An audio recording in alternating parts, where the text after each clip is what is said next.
Well, good afternoon, friends. It's one of those days. Glad to be back with you. Sorry it's been a while. Have not been out in the bush. Poison ivy, don't you know? All around my house. I've got poison ivy as well as out in the woodlot. And yeah, I'm allergic to it. And I was doing some yard work. And needless to say, short sleeve shirts, and I got it. Anyway, I'm well. It's been busy. My thoughts on a couple of products, okay? Now, the first one, okay, let's turn it this way so you can read it, okay? Smart Water. This bottle has been going steady almost daily. First day use, I think, was the 9th of June this year. And we are into August now, around the 9th or so, unless I'm wrong a day or so.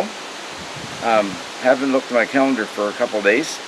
Anyway, so it's been going for 2 months, almost every day. On my trip, I went to Ontario to visit my family and friends like that. This went along. Now, I do appreciate it. This is the half liter. So for about 2 months, we're going to say that 75% of the time, 75% of days it was used exceptionally well. I didn't think it lasts that long. Now, the label on the outside is all wrinkled and it cracks and pops and everything else. You can see that this one, to bring it up closer, is frosty. Yes, I took it out of the refrigerator because I refilled it and put it back in the refrigerator. Now, I put reverse osmosis in it, so it's not, this one is not for water, it's just for drinking from. So, many thanks to all you YouTubers out there that use these things. I do remember that it was mentioned, at least in one video of someone's, that there was another brand that was a little fatter, didn't slide out of the pocket of the rucksack quite as easily, and it had the same cap, I do believe, or similar. Anyway, so that has been great for me. So if you're thinking about what kind to take along, yes. And I refilled every night in the motel on my trip. The second item I've got here, and I'm going to have to, I'll reach up and bring it closer to the camera so you can see it. And if you pause it, you can read the label on it, okay? This is the reason that I brought this canister along. Like I say, it's still got some in it. I'd probably get 3 or 4 more cups of coffee out of it at least. This is a piercer. They call it Crunch It from Jetboil, a butane canister recycling tool.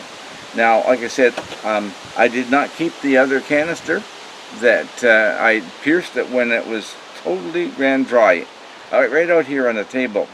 And so, I thought I'd show you. It has a protective cap or over top the piercer, and I think you can see it sticking up there quite well. Change the angle a little bit maybe. Okay? It just slides off, and it's captured. It's just hanging there. Okay? It threads onto a canister. I'll take the lid off of this one, and it threads on just like your Jetboil stove, your MSR pocket rocket, you know, all of them. It screws on the same way. Now, what I am not going to do, of course, is I'm not going to, okay, forgot about that. It's got a stud in it, so it screws on and it releases. Now, I got liquid, of course, because the canister is upside down, and as you can see when I turn it around this way, okay, it screws right on, and it's got the spike. So you can see the spike is about, it pierces about a ½ an inch from the rim here. Okay, it didn't take much work at all. And that's something when I looked at it, I said, yeah, that should press the valve and make sure it's empty, even though I burn it dry, and it did. So anyway, it does a great job of piercing. Like I said, I didn't keep a canister to show you, and I just bled off enough fuel there to make a coffee, I'm sure. So something for you to pick up. Now I picked this up at Wilderness Supply in Winnipeg, okay, when I bought my stove. So that's another product for you to possibly give thought to if you're not going to be recycling these.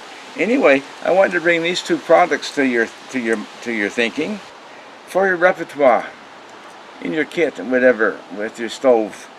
To pick up one of these things, I'm sure you can find them just about anywhere you find Jetboil products, and possibly some other products too, or there'd be something else like this.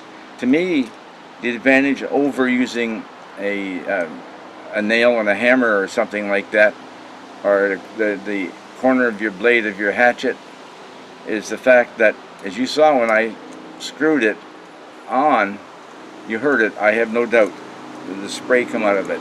So this makes sure your canister is empty. Therefore you can pierce it. I left it sit outside for a couple of days for the smell to go away, and then in the house and into the recycling bag. That's my suggestions for you for today. No, this is short. That's my intention. Thank you for being with me. All the best. Be safe. Have a good summer. It's clear.